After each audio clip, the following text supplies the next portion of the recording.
ऐसा कभी हुआ है कि आपने कभी किसी से एक्वेरियम साफ़ करने का टिप मांगा हो और उन्होंने कहा कि भाई मैं तो कभी अपना एक्वेरियम साफ़ ही नहीं करता, 4-5 महीने तक उसी पानी में रखता हूँ और जब भी साफ़ करना होता है तो पूरा का पूरा एक्वेरियम मैं बाहर निकाल देता हूँ, वहाँ से सब पानी मैं बाहर कर देता हूँ, फिर उसको मैं अच्छी तरीके से सर्फ या किसी भी सोप से वॉश कर देता हूँ। और अगर इस तरीके के लोग को आप पहचानते हैं तो इन सब लोगों से बहुत दूर रहिए, क्योंकि ये आपको अपने मछलियों को कैसे मारना है ये बता रहे हैं, ना कि एक्वेरियम को साफ़ कैसे किया जाए।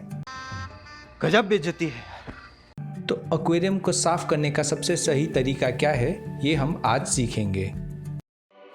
हेलो, एक्वाटेक एक्वेरियम में आप सबका स्वागत है और इस एक्वेरियम के हॉबी में मैं बनूंगा आपका गाइड।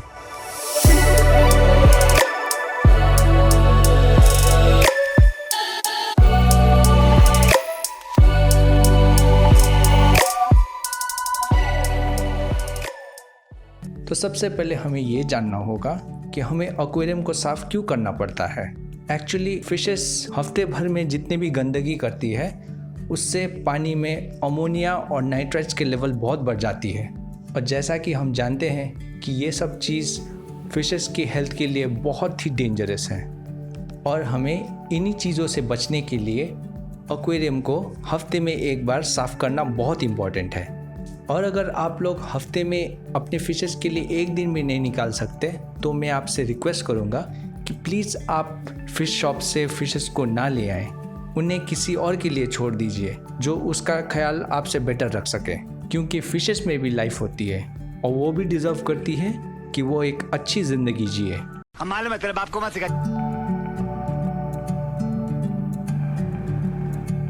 तो हमारे इस टैंक में कुछ पीकॉक सिक्लिड्स है जो हमने 1 वीक पहले लाया था और 1 हफ्ते तक हमने इसकी कोई वाटर चेंजेस नहीं की है, क्योंकि 1 हफ्ते तक कोई भी नए फ़िश को अपने नए इन्वायरमेंट में अडेप्ट करने के लिए टाइम लगता है, ताकि वहाँ की पानी की केमिस्ट्री को वो अच्छी तरीके से समझ ले और हफ्ते भर में वो नई फिशेस आपकी नई वाटर में सेट हो जाता है और वहाँ की जो पीएच वगैरह होती है उससे वो अपने आप को अडेप्ट कर लेता है।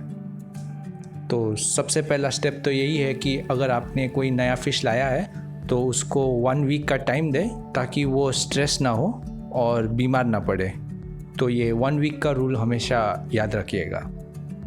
और जैसा कि आप लोग सब यहाँ देख रहे हैं, हमारे टैंक्स ज़्यादातर साफ़ ही रहते हैं और हम लोग इसकी मेंटेनेंस एवरी वीक वंस करते ही हैं, तो यहाँ पर ज़्यादा गंदगी देखने को नहीं मिलेगी एक्सेप्ट ग्लास में जो एल्गी लगी है।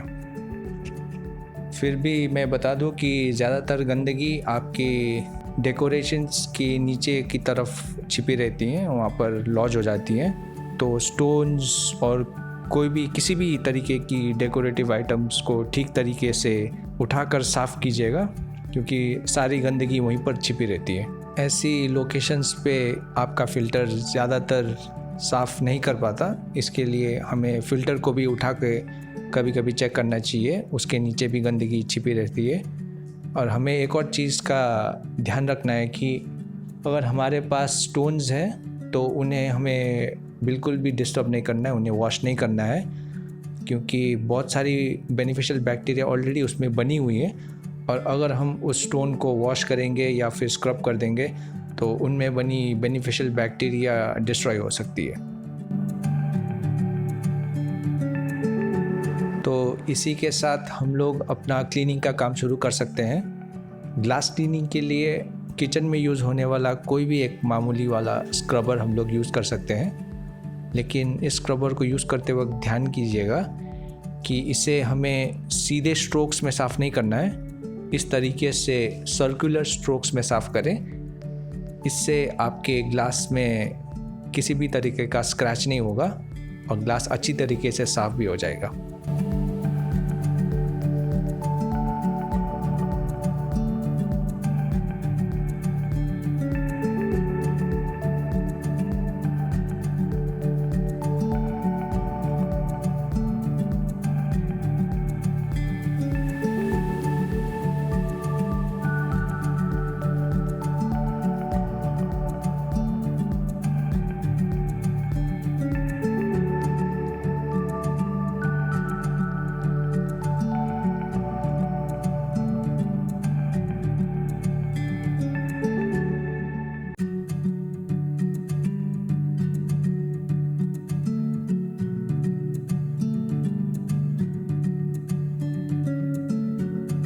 बाकी बचे हुए ग्लास में लगे पानी के स्टेन्स को आप इस तरीके से स्क्रैपर से भी साफ़ कर सकते हैं।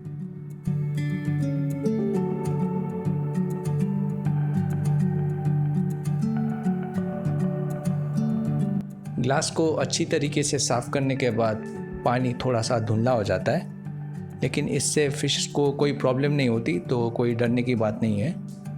लेकिन फ़िश बहुत जल्दी स्ट्रेस में चली जाती है, तो हमें ध्यान रखना है कि उन्हें कम से कम डिस्टर्ब किया जाए ताकि उन्हें कम से कम स्ट्रेस हो।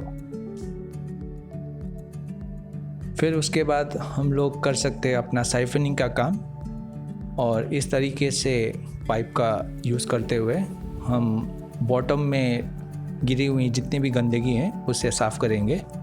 और इस काम को बिल्कुल धीरे तरीके से कीजिए, कोई भी जल्दी नहीं है, क्योंकि जल्दबाजी में बहुत सारी जगहों से मैल छूट जाता है।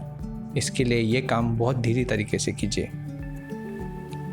साइफनिंग करते वक्त जैसे कि मैंने पहले बताया था, जितने भी आपके पास डेकोरेटिव आइटम्स हैं उन्हें उठा के उसके नीचे भी साइफन कीजिए, क्योंकि सबसे ज़्यादा गंदगी वहीं पर होती है।